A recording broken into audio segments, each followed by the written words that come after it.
नमस्कार मित्रांनो, the G zone Marathi या चॅनलमध्ये आपले स्वागत आहे. सर्व स्पर्धा परीक्षांसाठी अतिशय उपयुक्त असलेले जनरल नॉलेज आज आपण पाहणार आहोत. चला तर सुरू करूया.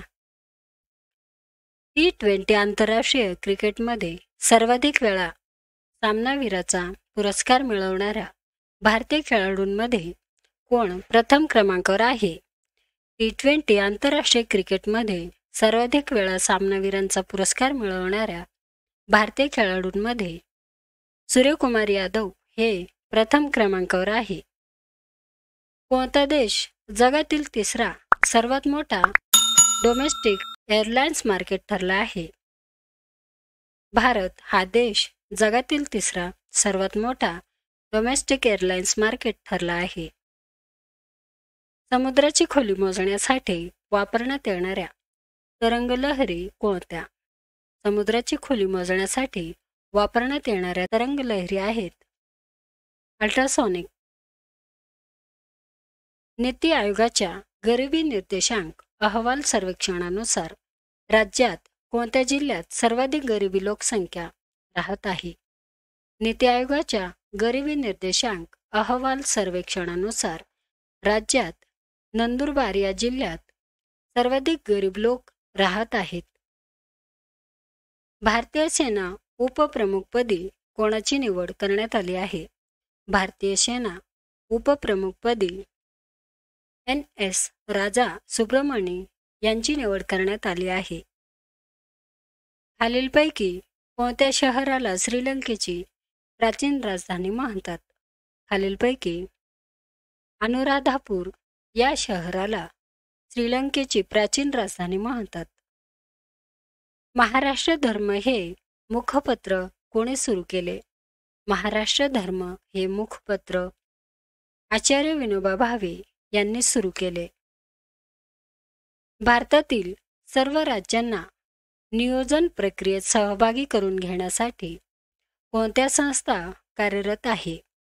भारतातील सर्व राज्यांना नियोजन प्रक्रियेत सहभागी करून घेण्यासाठी राष्ट्रीय विकास परिषद ही संस्था कार्यरत आहे.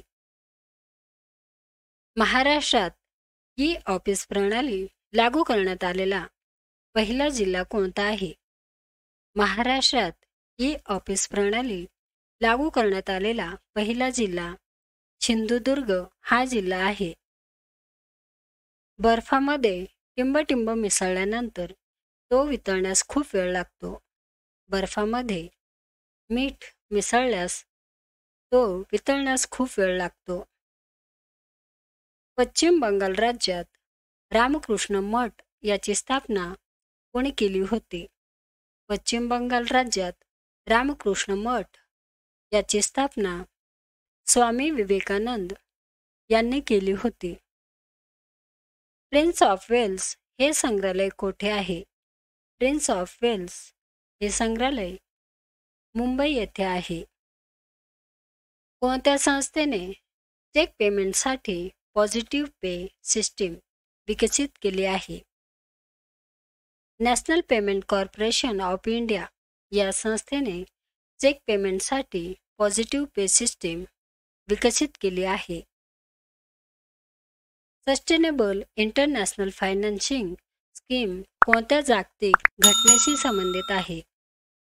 Sustainable international financing scheme G20 या जागतिक संघटनेशी संबंधित आहे. खालीलपैकी कोणता भारतीय रिझर्व्ह बँकेचा परिणात्मक मौद्रिक उपाय नाही? खालीलपैकी नैतिक समाजवाणी हे भारतीय रिझर्व्ह बँकेचा परिणात्मक मौद्रिक उपाय नाही. दुर्गापूर, भिलाई आणि राऊरकेला येथील पोलाद प्रकल्प या कालावधीत स्थापन करण्यात आले. दुर्गापूर, भिलाई आणि राऊरकेला येथील पोलाद प्रकल्प दुसरी पंचवार्षिक योजना या कालावधीत स्थापन करण्यात आले. मार्च 2020 अखेर कोणत्या राज्यात प्राथमिक कृषी पतसंस्थांची संख्या सर्वाधिक होती? मार्च 2020 अखेर महाराष्ट्र राज्यात प्राथमिक कृषी पतसंस्थांची संख्या सर्वाधिक होती? कोणत्या केंद्रीय मंत्रालयाने माय CGHS मोबाईल ॲप्लिकेशन लॉन्च केले? आरोग्य मंत्रालयाने माय CGHS मोबाईल ॲप्लिकेशन लॉन्च केले. शनिवार वाडा कोणाच्या कारकिर्दीत बांधला गेला?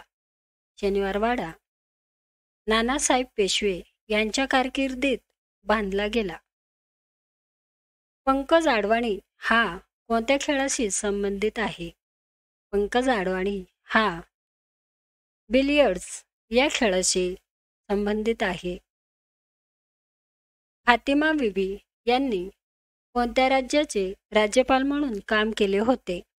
फातिमा बीबी यांनी तामिळनाडू या राज्याचे राज्यपाल म्हणून काम केले होते. गोपाळ गणेश आगरकर सामाजिक सुधारणाचा पुरस्कार कोणत्या साप्ताहिकातून करीत असत? गोपाळ गणेश आगरकर सामाजिक सुधारणाचा पुरस्कार केसरी या साप्ताहिकातून करीत असत. खालीलपैकी कोणता गुणसूत्रीय आजार X गुणसूत्रामुळे होतो? खालीलपैकी रंग अंधत्व हा गुणसूत्रीय आजार X गुणसूत्रामुळे होतो. 3G, 4G आणि 5G येथे G म्हणजे काय? 3G, 4G, 5G येथे G म्हणजेच जनरेशन. ऑपरेशन मुस्कान हा उपक्रम खालील कशाशी संबंधित आहे? ऑपरेशन मुस्कान हा उपक्रम हरवलेल्या मुलांची घर वापसी करणे याच्याशी संबंधित आहे. महाराष्ट्र समृद्धी महामार्ग कुठल्या 2 शहरांमध्ये आहे? महाराष्ट्र समृद्धी महामार्ग मुंबई आणि नागपूर या 2 शहरांमध्ये आहे. संसदेत खालीलपैकी कोणाचा समावेश होत नाही? संसदेत खालीलपैकी राज्यपालाचा समावेश होत नाही.